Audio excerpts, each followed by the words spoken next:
ఇవాళ నేను ఒక స్పెషల్ చికెన్ రెసిపీ చేసి చూపించబోతున్నానండి. ఎప్పుడు చేసే చికెన్ కర్రీలా కాకుండా ఒకసారి ఇలా కూడా ట్రై చేసి చూడండి. ఈ చికెన్ కర్రీ చాలా టేస్టీగా ఉంటుంది.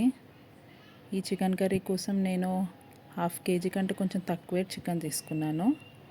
ఇందులో పసుపు, ఉప్పు, అల్లం వెల్లుల్లి పేస్ట్, నిమ్మరసం ఈ 4 ఐటమ్స్ వేసేసి బాగా కలుపుకొని ఒక 15 to 20 minutes వరకు పక్కన పెట్టుకుంటున్నాను.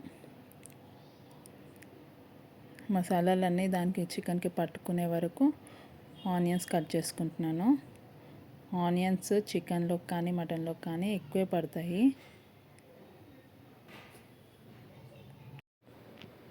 ఆనియన్స్ పక్కన పెట్టుకున్నాక దీనికోసం మసాలా ప్రిపేర్ చేద్దాము.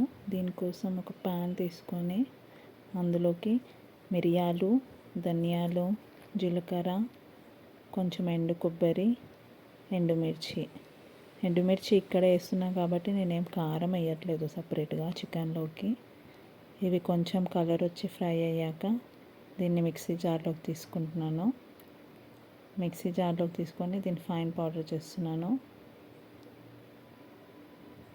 ఇప్పుడు ఒక సీక్రెట్ ఇంగ్రీడియంట్ యాడ్ చేస్తున్నాను ఇందులో. దానివల్లనే చికెన్ టేస్ట్ అనేది ఎన్హాన్స్ అవుతుంది. అదే మీగడ అండి. ఒక 2-3 స్పూన్స్ ఫ్రెష్ మీగడ వేస్తున్నాను ఇందులో, పాల మీగడ వేసాక తర్వాత చికెన్ని స్టవ్ మీద వేసుకుందాము. దీనికోసం నేను ప్యాన్లో ఆయిల్ వేసి సాజీరా, కొద్దిగా గరం మసాలా వేసి, బిర్యానీ ఆకు కూడా వేసి ఆనియన్స్ వేస్తున్నాను. ఇవి కొంచెం ఫ్రై అవ్వగానే ఆనియన్స్ వేస్తున్నాను. ఆనియన్స్ కొంచెం బ్రౌనిష్ కలర్లోకి, బిర్యానీలో ఆనియన్స్ ఎలా ఉంటాయో ఆ కలర్లోకి వచ్చే వరకు ఫ్రై చేసుకోవాలి.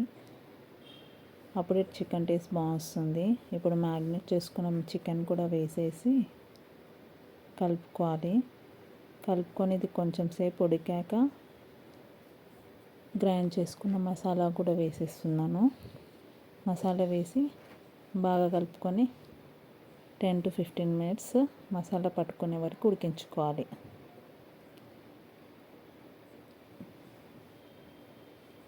అంతే అండి, చికెన్ కర్రీ చాలా బాగుంటుంది. ఇది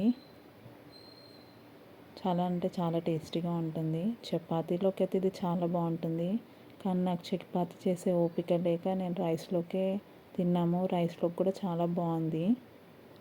ఒకసారి ట్రై చేసి చూడండి ఈ రెసిపీని. ఖచ్చితంగా నచ్చుతుంది మీకు. ఎవ్రీ టైం ఇదే చేసుకుంటారు.